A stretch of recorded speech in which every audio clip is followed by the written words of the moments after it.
Then we got R. Kelly and Bill Cosby, who still probably got little girls in the Hills lobby. And these. Oh. But hold up, Bill Cosby. He's never not a did. rapper. Yeah.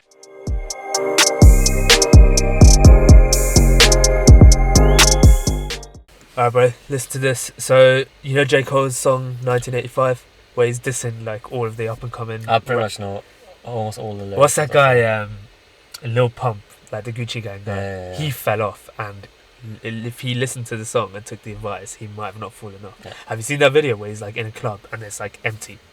There's No. like 3 people there. Really? Yeah, it's actually embarrassing. But he did a whole interview as well with him afterwards. he did, yeah. But Yeah. yeah, man, these people think that their stuff's gonna like last and be like classics when they're just saying Gucci Gang 10 times, and it's just not like that. But one of the artists, YBN Cordae, I think it is, did a response to J. Cole's 1985. So Okay. let's have a look at that. All right.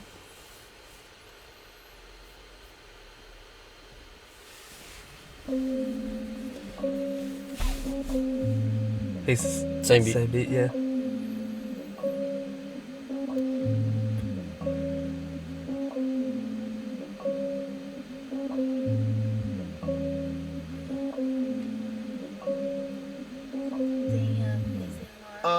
Old niggas and new niggas, now what's the difference? All in the same boat, in a stuck position. So when the old nigga talking, I don't fucking listen. They don't know every day we make tough decisions. It seems though we is at a generational gap, which bring conversation in a statement in fact. We can't agree, none of us is supposed to make it in rap. I understand both sides, let me break it in half. Not a bad start. I think he's standing up for himself. Yeah. Being like, yo, we got tough decisions to make as well, like as a young rapper, blah blah blah. But J. Cole's been through that, so I kind of want to see, how he's gonna break. He says he's gonna break it down. We can't agree, none of us is supposed to make it in rap. I understand both sides, let me break it in half. Let's take it back when hip-hop originated, and old niggas said it was whack, they couldn't take it, and called it a little trend set it wouldn't last. Now it's the #1 genre as the time passed. Young niggas won't listen and we know it, but old niggas always talking, never show it. You gotta practice what you preach, and the classes that you teach will eventually listen. My mind mentally prison, Lately all my idols, they been failing me. Catch a sexual assaults and some felonies. Then you want me to...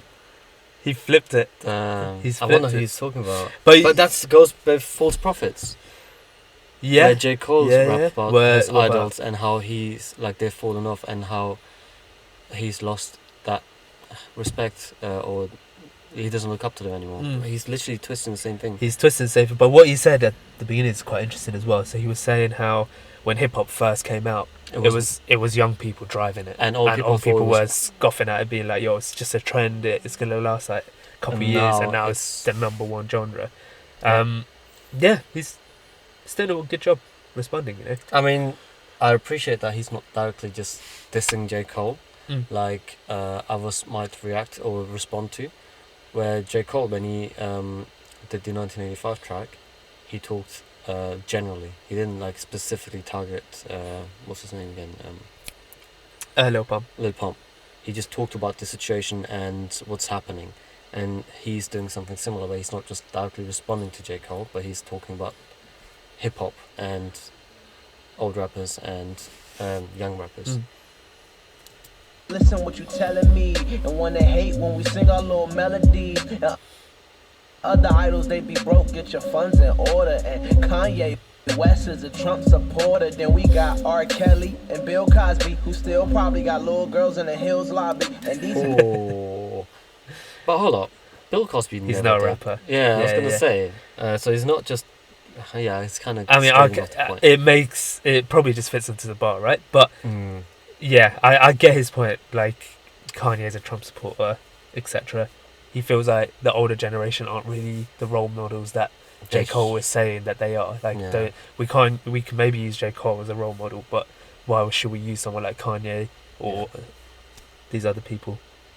But I get it. supposed to be our heroes? Negro, please. Old niggas unreliable like D-Rose knees. Only man I can trust is G.O.D. Not to mention most deaf and Talib Kweli. Now I get it, y'all think new niggas really suck. And white kids fucking love it, little silly ducks. But I know it's a lie, bullshit going on, I understand. But please don't complain without a plan. Ironically, I wrote this whole song off of Zan, now I'm playing. I'm just trying to be a fucking man. We see you old niggas as a lot of clowns. Not to mention our father figures was not around. So we... Our or yours? He said our. So like the young, he's trying to represent all the young artists right now. I like the way he's approaching this, but at the same time, I don't think J. Cole was talking about all these young mumble You got to rappers. generalize sometimes, though, right? Yeah, because I know there are some really hardworking and talented young rappers that I even listen to.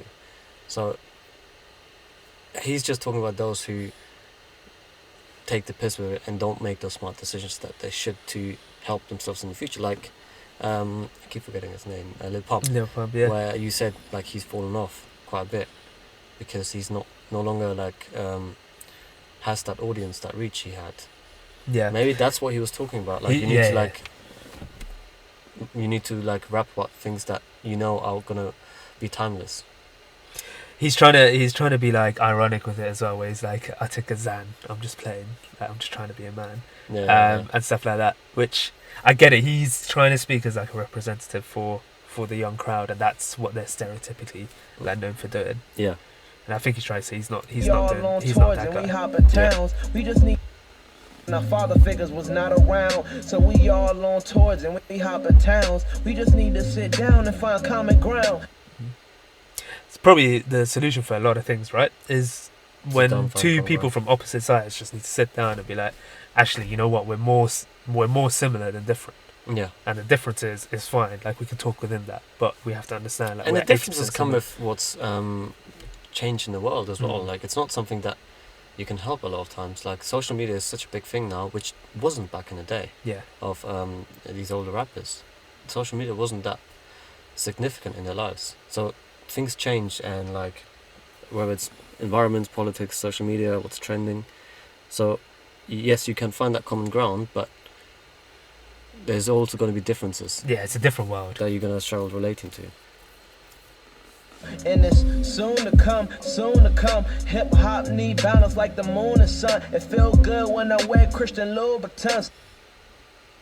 So I gotta drop music to accrue some funds, and I get it.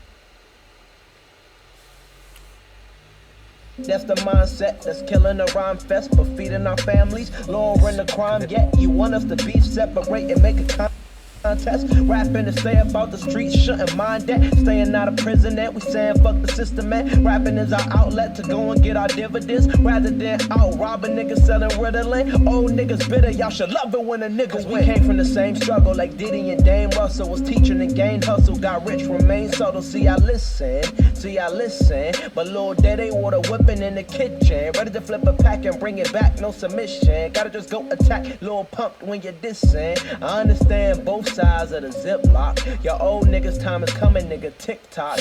I'ma still wear all my Gucci flip flops and the fucking diamond chain with the big rocks. And I be the greatest ever, nigga. Just watch. Cardi B got rich from loving hip hop.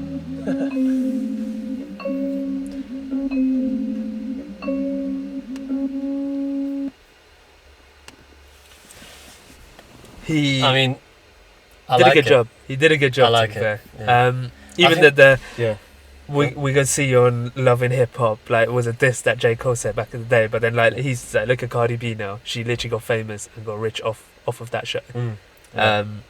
So yeah, man, good response. I think this is how diss track should be. Like, I quite liked the way, obviously J. Cole originally did that diss track. 1985 was quite big and popular, and there was a lot of hype about it. And this response as well, they're not directly attacking the rapper or like accusing them or like talking about the mum or all that shit. They actually talk about things that you may not know about, like Cardi B becoming famous of Love and Hip Hop. I didn't know about that. So it's educational rather than just your mum and shit like that. Yeah. Honestly, the best. I actually enjoy these kind of like I guess arguments or like diss tracks. I enjoy these more than like those that don't have much value behind them, and it's just like swearing at each other. So he was saying how like battles are like really important to hip hop, and he's right. But the best battles are when you take something that was said in the first song, and then you directly respond to it. A lot of people like beat around the bush kind of thing, but he's directly responded to a bunch of stuff. And actually, in the same sort of time frame of the song as well, where Love and Hip Hop, I was sure that was the last. It was the last song. It was the last thing for him as well. Cool, man. I rate that. That's good. What's next?